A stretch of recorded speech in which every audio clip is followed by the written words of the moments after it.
बिस्मिल्लाहिर्रहमानिर्रहीम। अस्सलाम वालेकुम। ये आपका अपना डिजिटल प्लेटफॉर्म है। मैं तारिक मतीन हूँ। वल्लाहु खैरुल माकिरीन। अल्लाह सबसे बेहतर तदबीर फरमाने वाला है। वही बचाएगा मेरे देश को बलाओं से, जो बारिश में शजर से घोंसला गिरने नहीं देता, क्योंकि उसकी तदबीर तमाम तदाबीर की इमाम है।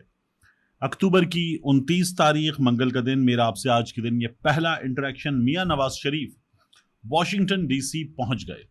मियाँ नवाज शरीफ जब एयरपोर्ट पहुंच रहे थे तो उनके इस्तकबाल की तैयारियां थीं। लोग पहुंचे हुए थे, मुनासिब तादाद में लोग पहुंचे हुए थे, और इनका इरादा वही था कि मियाँ नवाज शरीफ का नारों के साथ इस्तकबाल करेंगे, कन्फ्रंट करेंगे, वीडियो बनाएंगे, और ये बता रहे थे कि चोर चोर चोर के नारों से एयरपोर्ट गूंजेगा। ये पहले से वीडियोस डाल रहे थे और बाकी लोगों को भी बुला रहे थे कि बड़ी तादाद में आइए वाशिंगटन में। लेकिन एयरपोर्ट पर हुआ ये कि फिर थोड़ी देर बाद इन तमाम लोगों ने वही किया जो हमने लंदन में देखा था। काजी फाइज ईसा के इस्तकबाल के लिए मौजूद थे लोग, और वो मौजूद लोग जो थे वो हाथ मलते रह गए। काजी फाइज ईसा साहब जो है वो कब निकल के चले गए पता भी नहीं चला। तो जिस दरवाजे से वो काजी फाइज ईसा के आने के मुंतजिर थे, उस दरवाजे से वो नहीं निकले। मियाँ नवाज शरीफ साहब के बारे में भी ये तमाम लोग तैयार खड़े रहे, पाकिस्तान तहरीक इंसाफ के हैट वगैरह लगाकर, टोपियां पहनकर खड़े रहे। लेकिन मियाँ नवाज शरीफ साहब कब निकले, कैसे निकले, इन तमाम लोगों को नहीं पता। उसके बाद इन लोगों ने वहां खड़े होकर वीडियो बनाई और कहा कि मियाँ नवाज शरीफ साहब अब यहां मौजूद हैं, उनका हर जगह इस्तकबाल किया जाएगा। वो जहां जिस होटल में ठहरेंगे, जिस दोस्त के घर में ठहरेंगे। खबरें ये हैं कि मियाँ नवाज शरीफ साहब अपने एक देरी नाम बहुत पुराने दोस्त जो है उनसे मुलाकात के लिए जा रहे हैं, और मियाँ नवाज शरीफ साहब मुमकिन तौर पर ठहरेंगे भी उन्हीं के पास। तो मियाँ साहब के बारे में उन्होंने कहा कि जहां भी आप जा रहे हैं मियाँ साहब, हम आपके इस्तकबाल के लिए मौजूद होंगे, आपका इस्तकबाल करेंगे, और आपसे यहाँ पर हम मुलाकात करके आपको बताएंगे कि आप आए हैं। इस तरह की उन्होंने वीडियो रिकॉर्ड की, और वीडियो रिकॉर्ड करके देखो देखो कौन गया, जो आमतौर पर नारे लगते हैं मुस्लिम लीग नून की जाने से, देखो देखो कौन आया, तो उन्होंने कौन गया के नारे लगाए, और उसके बाद अपने गुस्से का इजहार करके ये लोग बैठ गए। इमरान खान साहब की बात, इमरान खान साहब के आज जो मुकदमात हैं उनके हवाले से उनके वकील साहब खालिद यूसुफ चौधरी वो ये बताते हैं कि जब आप ये वीडियो देख रहे होंगे तो आज का बड़ा हैपनिंग दिन है। पाकिस्तान तहरीक इंसाफ वाले पहुंच रहे होंगे, कुछ दोस्त अडियाला पहुंच रहे होंगे, कुछ पहुंच रहे होंगे इस्लामाबाद हाई कोर्ट। खालिद यूसुफ चौधरी साहब बताते हैं कि अडियाला जेल में तोशाखाना 2 केस की समाअत होगी, जो फर्दे जुर्म के लिए मुकर्रर है। इसी केस में गुज़श्ता दिनों बुशरा बीबी की जमानत मंजूर हुई है। तो ये यहाँ इमरान खान साहब पे फर्दे जुर्म आयद हो सकती है। फर्दे जुर्म आयद होगी, इमरान खान साहब से जुर्म से इनकार करेंगे, जाहिर है, और उसके बाद अदालत कहेगी हम केस चला रहे हैं। अदालत केस चला के कुछ दिन निकाल के इमरान खान साहब को इसमें सजा सुनाएगी, और फिर मामला आ जाएगा इस्लामाबाद हाई कोर्ट में, और वहां उसका पोस्टमार्टम होगा, और मुमकिन तौर पर इमरान खान साहब को फिर इस्लामाबाद हाई कोर्ट से रिलीफ मिलेगा।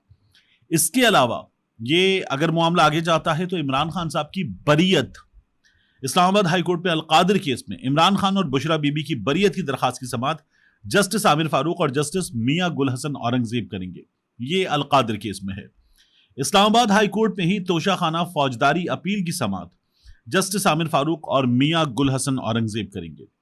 इमरान खान की जेल में सहूलतों से महरूम करने के खिलाफ दरखास्त की समाअत जस्टिस अरबाब मोहम्मद ताहिर करेंगे। ये चौथी समाअत हो रही है।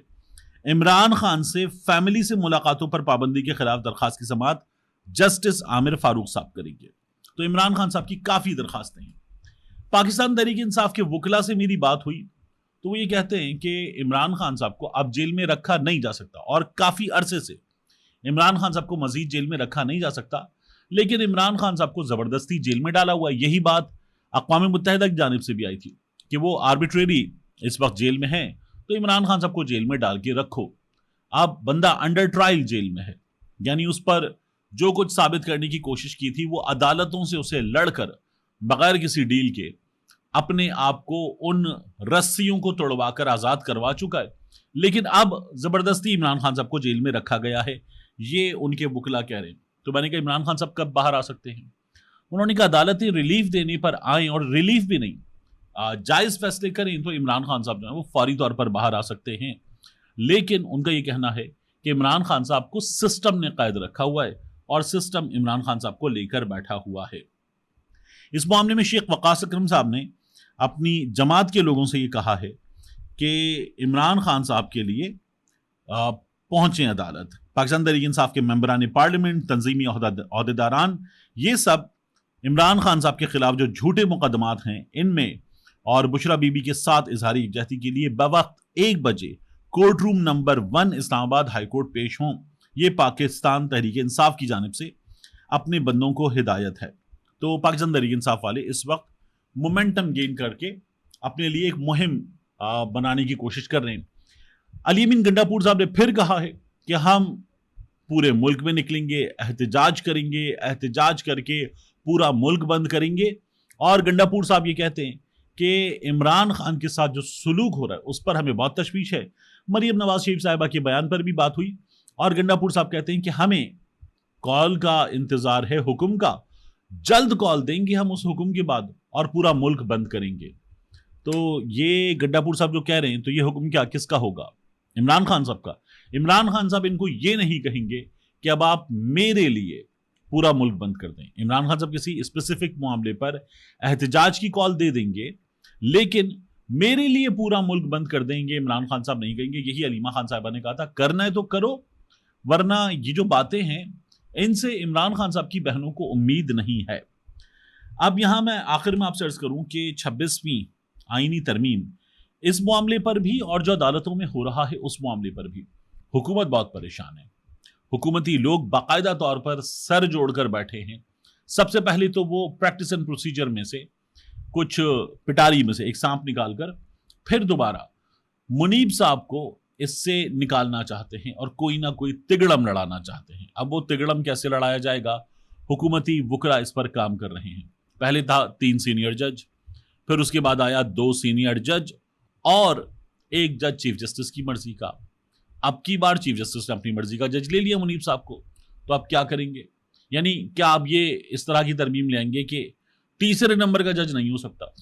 मुमकिन है कुछ ऐसा आ जाए, या ये कि जो प्रिजाइडिंग जज होंगे, आईनी बेंचेस वाले जज, वो जज जो है वो आकर बैठेंगे यहां पर, तो उनका काम बढ़ाएंगे और उनको लाजमी कर देंगे, तो मुनीब साहब को निकालेंगे। कुछ इस तरह की चीज लाई जा सकती है। हुकूमत काम कर रही है। हुकूमत इसके अलावा परेशान है 26वीं आईनी तरमीम पर भी, और ये परेशानी जो है हुकूमत की, उसका ऐलान हुआ एक मखसूस वकील के जरिए, मियां दाऊद एडवोकेट। ये पहले रिपोर्टर थे, मोहसिन नकवी साहब के चैनल में इन्होंने बड़ा काम किया था, फिर ये वकील बने। इन्होंने वकील बनने के बाद हमने देखा कि बड़ी मखसूस मालूमात इनके पास थी। मज़ाहिर नकवी साहब वाले मामले में तो इनके पास जो मालूमात थी उन्होंने बड़ा हैरान किया। यानी मज़ाहिर नकवी साहब की जायदादों की तफसीलात वगैरह इनके पास वो थी जो किसी के पास नहीं थी। और ये कहाँ से आती हैं, ये हैरानी की बात है। एक अहम शख्सियत जो हैं, उनके ख़ानदान की एक शख्सियत, एक अहम शख्सियत के ख़ानदान की एक शख्सियत की जायदाद का मामला था मज़ाहिर नकवी साहब के साथ। ये बताया जा रहा है कि वहाँ से भी मियां दाऊद एडवोकेट साहब के पास कुछ ना कुछ आया था। अब मियां दाऊद एडवोकेट साहब ने एक ट्वीट किया। वो कहते हैं 27वीं आईनी तरमीम बाद में लाइएगा, पहले 26वीं आईनी तरमीम बचाने की फिक्र करें। सुप्रीम कोर्ट से 26वीं आईनी तरमीम को बुनियादी हुकूक से मुतसादिम करार देने की तमाम तैयारियां मुकम्मल कर ली गई हैं। यानी सुप्रीम कोर्ट से करार दे दिया जाएगा।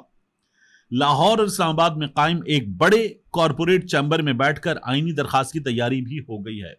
यानी वो ये बता रहे हैं कि दरखास्त लिख ली गई है, बस वेटिंग का मरहला चल रहा है। यानी फाइनल जो ड्राफ्ट है दरखास्त का, उसका अप्रूवल होना। रवां हफ्ते या अगले हफ्ते ये पिटीशन दायर हो जाएगी। रवां हफ्ते का मतलब क्या है? जब मियां दाऊद एडवोकेट ये ट्वीट कर रहे हैं तो फिर इस हफ्ते के 4 दिन बाकी हैं, या फिर अगले हफ्ते दरखास्त दायर हो जाएगी। अदलिया में इस बात पर इत्तेफाक राय कायम हो गया है। इनके पास अंदर की खबरें होती हैं और मखसूस खबरें भी इनके पास बहुत होती हैं। अदलिया में इस बात पर इत्तेफाक राय कायम हो गया कि 26वीं आईनी तरमीम के जरिए आईन के बुनियादी ढांचे को मफलूज किया गया है। बनाने वाले और बनाने वालों के करीबी लोग खुद भी जानते हैं कि इन्होंने क्या किया है। तो वो ये कहते हैं बज़ाहिर 26वीं आईनी तरमीम में कुछ खामियां ऐसी मौजूद हैं मौजूद कुछ खामियां ऐसी मौजूद हैं जिनकी बुनियाद पर इसे बुनियादी ढांचे से मुतसादिम करार दिया जा सकता है। तो ये तरमीम जो है, हुकूमत को खुद एहसास है कि ये उड़ जाएगी। अब अगर ये तरमीम उड़ जाएगी तो फिर हुकूमत के पल्ले क्या बचेगा? हुकूमत ने तो बड़ा जोर लगाया था, फिर हुकूमत करेगी क्या? ये परेशानी है हुकूमत की। इस हुकूमत को एक और चीज की परेशानी है कि मंसूर अली शाह साहब जो हैं वो अब भी ड्राइविंग सीट पर हैं। उनमें याहिया आफरीदी साहब में, मुनीब अख्तर साहब में कोई फर्क वगैरह नहीं है। और हुकूमत ने इस बात पे भी वावेला कर लिया कि इस्तीफा क्यों नहीं दे रहे। अब अगली परेशानी यह है कि जो फुल कोर्ट इजलास था, उस इजलास में मजहर आलम मियां खेल साहब और सरदार तारिक मसूद साहब, उनके हवाले से मखसूस सहाफियों ने बाकायदा आंसू बहाते हुए बताया है कि इन दोनों को फुल कोर्ट इजलास में नहीं बिठाया गया। फुल कोर्ट इजलास जिस जगह होना था, उससे पहले वेटिंग एरिया में जज साहिबान आकर बैठे, तो जाहिर है कि ये भी बैठे। इनको भी फुल कोर्ट इजलास के एजेंडा की कॉपियां मिली थी, तो इसका मतलब है कि इनको ये कहा गया था कि आ जाइए इजलास के लिए। बता ये रहे हैं लोग कि ये भी इजलास के लिए पहुंचे और उसके बाद इनको इजलास के अंदर नहीं बुलाया गया। तो अजीबोगरीब मामला हुआ। अब रिपोर्टर दोस्त बता रहे हैं कि इन दोनों को लाया गया था कि बैकलॉग खत्म करेंगे, लेकिन इनसे ज्यादा बाकी जज साहिबान ने केसेस निपटाए हैं। और ये लोग वो हैं जिनके बारे में सिस्टम कह रहा है कि ये तनख्वाह भी लेंगे एडहॉक जज की, और ये अपनी बतौर रिटायर्ड जज सुप्रीम कोर्ट पेंशन भी लेते रहेंगे। तो ये किया जा रहा है। मिलते हैं इंशाल्लाह आपसे अगली वीडियो में।